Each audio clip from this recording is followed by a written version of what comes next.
Si Poutine refuse, nous devons changer la donne, notamment en fournissant des missiles Tomahawk à l'Ukraine pour viser les usines de drones et de missiles en Russie. J'irai à fond si Poutine dit non. L'accord de paix est mort-né. Après 3 jours intenses de négociations à Miami, la Russie a effectivement quitté la table. Mais nous savons maintenant qu'ils ne sont jamais venus en Floride pour la paix. Ils sont venus pour semer la discorde entre les États-Unis et l'Europe. La Russie pariait que l'alliance occidentale allait céder sous la pression. Eh bien, ce pari vient d'exploser au visage de Poutine. Au lieu de se diviser, l'Europe offre à l'Ukraine une bouée de 105 milliards pour poursuivre la lutte 2 ans. Et la nouvelle proposition de sécurité, eh bien, elle prévoit une armée ukrainienne permanente de 800 000 soldats. Poutine exigeait une reddition, mais il s'est retrouvé face à une forteresse. Et pendant que le Kremlin joue à des jeux diplomatiques, le coût humain explose pour la Russie. Avec déjà 12 millions de pertes russes enregistrées et des millions de Russes ethniques et d'Ukrainiens piégés du mauvais côté de la frontière, le compte à rebours est lancé. Une bombe démographique à retardement pour Poutine. Alors, décomposons ce qui s'est passé à huis clos lors de ces réunions. Maintenant, d'abord, je veux vous montrer une déclaration du président Zelensky qu'il a publiée juste après les négociations. Il essaie de faire pression sur la Russie, et en gros, de dénoncer le bluff de Poutine. Dire que si la Russie refuse la paix maintenant, le monde saura ses véritables intentions. Écoutez vous-même. Il est essentiel que les États-Unis obtiennent de la Russie une réponse montrant sa volonté de se concentrer sur autre chose que l'agression. Bien sûr, après tant d'années, d'abord de guerre hybride puis de guerre à grande échelle, il est difficile de croire que Poutine soit capable de vivre sans meurtre ni invasion. Cependant, la baisse du prix du pétrole russe, de fortes sanctions et d'autres pressions convaincront même une personne aussi obstinée. Poutine fait la guerre tant qu'il a l'argent pour acheter la loyauté de son entourage et de la population russe, tout en finançant les meurtres, sur la ligne de front. Et au cours de l'année écoulée, beaucoup a déjà été fait pour réduire les fonds disponibles pour la machine de guerre russe.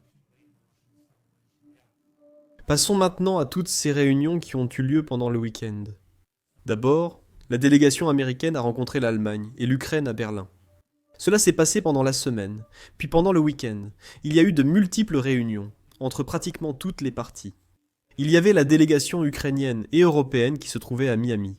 Puis il y avait la délégation russe dirigée par Kirill Dmitriev. Bien sûr, il y a maintenant la partie américaine. Ukrainiens, Européens et Russes ne se sont jamais rencontrés. Les Américains ont rencontré les Russes, puis les Ukrainiens et Européens ensemble. Beaucoup de sujets ont été abordés lors de ces réunions, mais les détails exacts des accords restent inconnus. Mais nous avons des rapports de toutes les parties, et en plus de cela, nous avons des déclarations de tous les acteurs après la fin des réunions. Alors, passons-les en revue un par un. Maintenant, la partie ukrainienne et la partie américaine ont publié exactement cette déclaration. Vous pouvez mettre en pause et lire, cela montre qui a assisté et les sujets discutés. 4 documents importants ont été discutés lors de toutes ces réunions. Cela comprend le plan de paix en 20 points, une garantie de sécurité multilatérale, une garantie entre les États-Unis et l'Ukraine, ainsi que le plan de développement pour l'Ukraine après la paix. C'est essentiellement un plan de reconstruction. Pour l'instant, nous n'avons pas les détails de tous ces documents. Mais nous avons un commentaire choquant du président Zelensky, qui a déclaré qu'il est en fait assez satisfait des garanties de sécurité que l'Ukraine reçoit. Cela ne veut pas dire qu'il n'y a pas de désaccord concernant d'autres parties du plan. La partie sur les garanties de sécurité semble convenir à l'Ukraine, ce qui est une bonne nouvelle. Mais avant de parler des garanties de sécurité, je veux vous montrer les déclarations faites par les partis russes. Tout d'abord, ici, nous avons le chef de la délégation russe, Kirill Dmitri, et il a dit cela vers midi. C'était donc un événement qui s'est déroulé sur plusieurs jours, et entre 2 réunions, il a dit ceci. Écoutez simplement. Les VAT en guerre ont-ils perturbé les négociations? Ils n'ont pas pu, donc tout va bien alors. Après la fin des réunions, une déclaration proche de celle de la Russie a été publiée par l'envoyé spécial américain, Steve Witkoff. Maintenant, pourquoi l'envoyé américain publie-t-il une déclaration qui ressemble à une déclaration russe? Je ne sais pas, mais je suis sûr que vous vous amuserez dans les commentaires. Encore une fois, cette déclaration précise qui a assisté aux réunions, et que la Russie s'engage à la paix, et à réintégrer l'ordre mondial. Maintenant, je ne sais pas pour vous, mais j'ai comme l'impression que si la Russie n'avait pas lancé cette invasion et n'avait pas annexé la Crimée en 2014, elle ferait toujours partie de l'ordre mondial. S'ils craignent d'être exclus de l'ordre mondial, ils devraient éviter ces actions qui les mettent à l'écart. Mais bref, continuons notre histoire. Maintenant, après que toutes les réunions aient eu lieu, Kirillou Dmitriev est censé apporter tous ces documents à Poutine et découvrir ce que la partie russe a à dire. Parce qu'après tout, en Russie, les gens ne peuvent pas prendre de décision, même s'ils sont diplomates. Ils doivent aller voir le grand patron. Maintenant, si j'étais un parieur, j'hypothéquerais ma maison et je miserais tout là-dessus. La Russie dirait non, parce que la Russie est déjà en train de rejeter tout ce plan de paix, avant même qu'ils ne jettent un œil aux documents qu'ils sont censés examiner.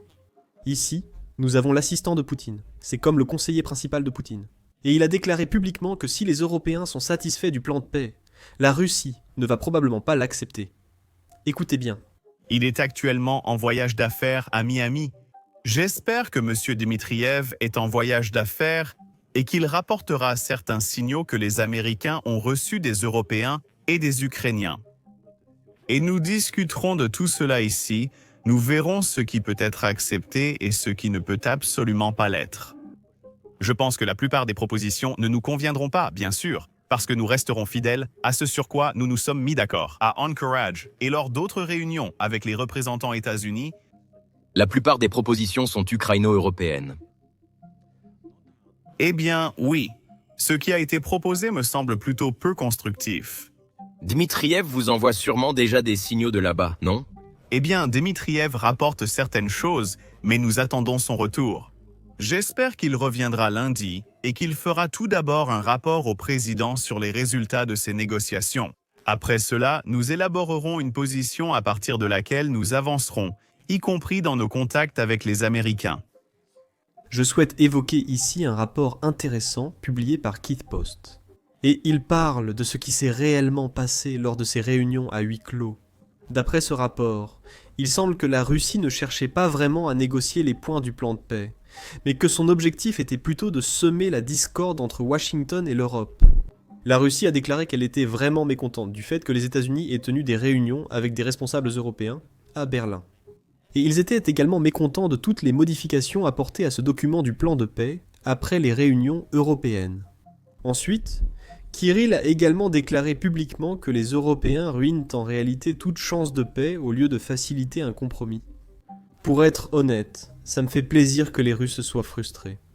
Comme l'a récemment dit Andres Nielsen dans sa vidéo, c'est un analyste géopolitique ici sur YouTube, et vous devriez vraiment aller voir ça. Mais il a précisé que si l'Europe agit en superpuissance, tout le monde ne sera pas satisfait.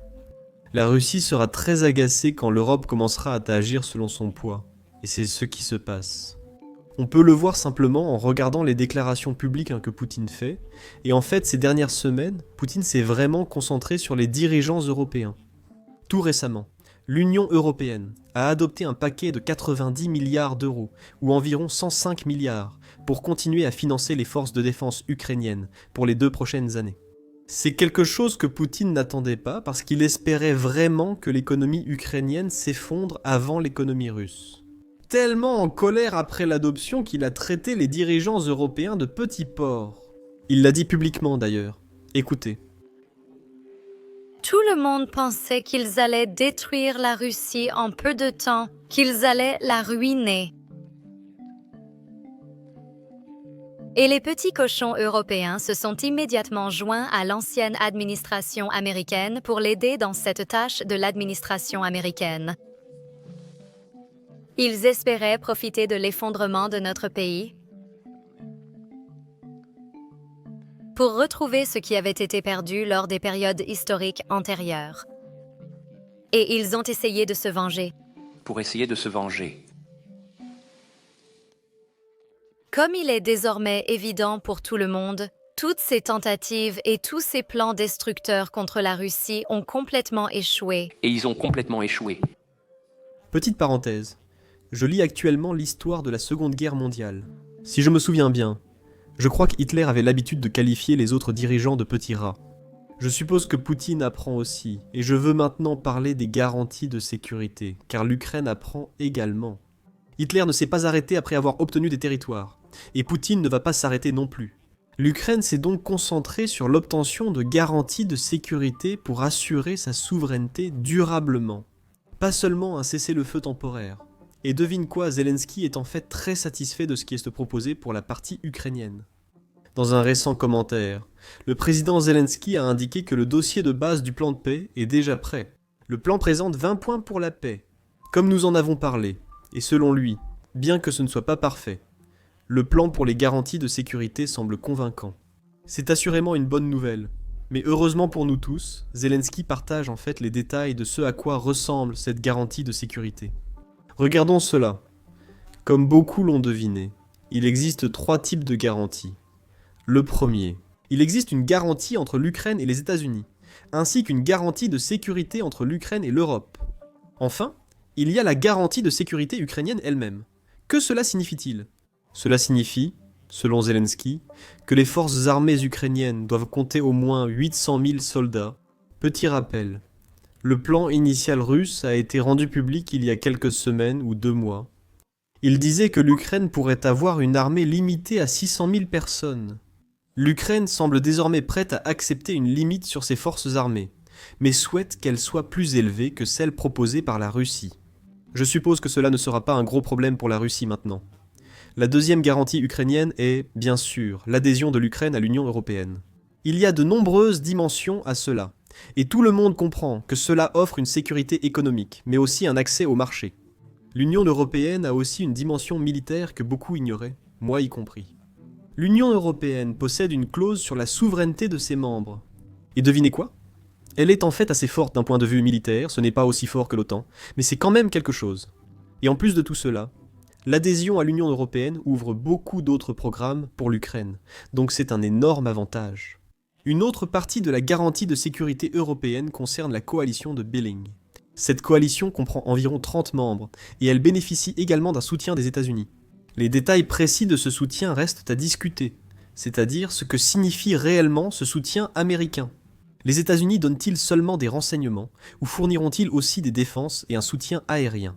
Ils essaient encore de régler les détails, mais les États-Unis seront désormais impliqués dans tout cela. C'est là qu'il faut qu'on parle un peu des troupes. La Russie a clairement indiqué qu'elle refusait toute troupe étrangère en Ukraine, même après un accord de paix. Et cela ne concerne pas seulement les troupes de l'OTAN. Ils ne veulent aucune troupe, même si elles sont sous le drapeau britannique, ou le drapeau français, ou le drapeau allemand. Ils ne veulent tout simplement pas de troupes étrangères. D'accord, donc la Russie dit que si cela est sur la table, ils n'accepteront pas la paix. Mais de l'autre côté du même argument, le Royaume-Uni, la France et l'Allemagne ont affirmé que sans pouvoir stationner leurs troupes ou soutenir l'Ukraine, il n'y aura pas de paix durable.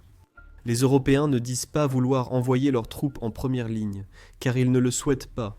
Ils souhaitent les déployer dans l'ouest de l'Ukraine, loin du front, mais toujours en Ukraine. Ce qui sera certainement un point qui nécessitera beaucoup de discussions à mesure que le processus de paix avancera.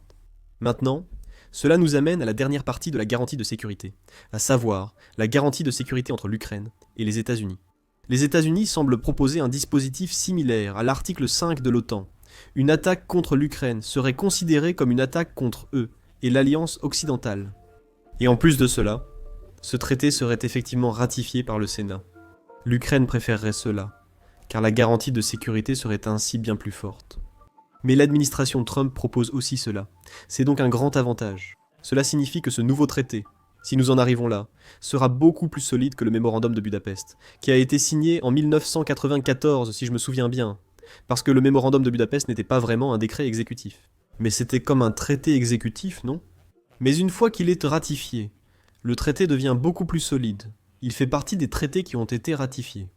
Selon toute vraisemblance, si le traité est soumis au Sénat pour un vote, il sera adopté. Il leur faut 66 voix pour l'adopter, soit bien plus qu'une majorité. Mais c'est aussi en se basant sur la façon dont le Sénat vote sur tous les traités ou tous les projets de loi concernant la Russie. Ça devrait passer car un projet de loi sur les sanctions contre la Russie est actuellement en discussion. Présenté par le sénateur Lindsey Graham, il est soutenu par 85 sénateurs. Donc si on suppose que tous ces sénateurs voteront aussi pour ce traité ukrainien, on peut en quelque sorte supposer qu'il sera adopté. D'accord. Mais il se peut qu'il ne soit pas adopté, car des imprévus peuvent survenir. Et si ce n'est pas adopté, ce sera une très mauvaise nouvelle pour l'Ukraine parce qu'ils comptent un peu là-dessus. Puisque nous parlons du Sénat, je veux attirer votre attention sur un commentaire récent du sénateur Lindsey Graham. Excellent commentaire sur la réaction nécessaire des États-Unis si la Russie refuse ce plan de paix, ce qui semble être le cas. Donc, s'il dit non cette fois-ci, voici ce que j'espère que le président Trump fera. Signer mon projet de loi soutenu par 85 coparrains et imposer des droits de douane. Des pays comme la Chine, qui achètent du pétrole russe à bas prix, font de la Russie un État sponsor du terrorisme pour avoir enlevé 20 000 enfants ukrainiens. Et surtout, saisir les navires qui transportent du pétrole russe sous sanctions. Comme actuellement au Venezuela. Je veux vous montrer une interview choquante sortie hier. Le vice-président, J. Vance, qui en sait beaucoup plus sur les négociations, vient justement de parler de ce qui se passe. Et en plus de ça, d'après certaines citations de cette interview, il semble qu'il devient beaucoup plus pro-ukrainien qu'il ne l'était auparavant. Donc je suppose que c'est assez logique que les Russes deviennent aussi frustrés. Alors, regardons cette interview. Le vice-président déclare, et je cite, « Je pense que les Russes veulent vraiment le contrôle territorial de Donetsk. » Les Ukrainiens considèrent évidemment cela comme un problème de sécurité majeur, même s'ils reconnaissent en privé qu'ils finiront probablement par perdre ce territoire. Mais, vous savez, finalement, cela pourrait être dans 12 mois, ou cela pourrait prendre plus de temps que ça. Voilà, c'est la fin de la citation. Mais une autre partie que le vice-président n'a pas mentionnée, c'est le fait que la Russie devra assumer un coût pour prendre le contrôle de Donetsk. Vous savez, ils ont déjà sacrifié 12 millions d'hommes. Eh bien, ils devront sacrifier 1 million, peut-être des millions de plus, pour prendre le contrôle de cette partie de Donetsk, parce qu'elle est fortement fortifiée. Cela signifie aussi que l'économie russe doit financer tous ses salaires. Ils doivent financer toutes ses primes, et ils doivent financer la production militaire qui soutient cette armée. Et ce n'est pas une tâche facile pour Poutine, surtout si l'on considère à quel point l'économie russe souffre en ce moment. Donc les gens oublient cela, que l'Ukraine ne compte pas vraiment arrêter les attaques en vagues humaines russes. Vous savez, l'Ukraine compte sur l'économie russe. Ça part complètement à la dérive. Et soyons honnêtes, c'est un peu ce que ça donne. Ils ne vont peut-être pas tenir très longtemps maintenant. Continuons l'entretien. Dans une autre citation, il parle de problèmes mineurs qui subsistent encore dans les négociations. Il dit, et je cite, « Qui contrôle la centrale nucléaire de Zaporizhia ?» D'ailleurs, c'est la plus grande installation nucléaire d'Europe, en tout cas. Peut-elle être contrôlée conjointement ou par une ou plusieurs parties ? Que va-t-il finalement arriver aux Russes ethniques, qui sont encore en Ukraine? Et qu'en est-il des Ukrainiens ethniques, qui sont encore en Russie? Et les Ukrainiens sur un territoire occupé par la Russie mais voulant vivre en Ukraine? Comment facilitez-vous cela? De nombreux Russes ont posé des questions similaires. Il conclut en disant que les États-Unis tenteront de résoudre ces problèmes et de négocier. Et je pense que nous avons fait de bons progrès. Mais je ne peux pas dire avec certitude que nous parviendrons à un accord de paix. Il y a une forte probabilité que nous y parvenions. Mais il y a une probabilité tout aussi élevée que nous n'y parvenions pas. Comme vous le savez sans doute, la Russie n'a jamais vraiment voulu de paix négociée. C'est pourquoi ils continuent d'attaquer l'Ukraine, tout en faisant semblant de négocier. Ils veulent simplement gagner du temps, c'est-à-dire qu'ils veulent juste retarder les sanctions autant que possible, ou peut-être même éviter d'autres sanctions si cela est possible. J'espère donc que nous imposerons davantage de sanctions dès que la Russie rejettera le processus de paix ou maintiendra ses exigences sans compromis. Soyons honnêtes, l'économie russe subit déjà des prix du pétrole inférieurs à la rentabilité de ses champs pétrolifères. La Russie perd de l'argent à chaque extraction de pétrole. C'est pourquoi il faut absolument faire cette vidéo, j'espère m'en occuper aujourd'hui. Alors, assurez-vous de cliquer sur le bouton s'abonner ci-dessous pour ne pas manquer cette vidéo à l'avenir. Je m'appelle Sam, on se retrouve dans la prochaine vidéo. Un problème avec ces vidéos montrant de nombreuses frappes de drones, même sans blessés russes, subsiste. YouTube démonétise ou restreint généralement nos vidéos. La semaine dernière, 4 de nos vidéos de guerre ont été démonétisées. YouTube estime que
À la prochaine vidéo.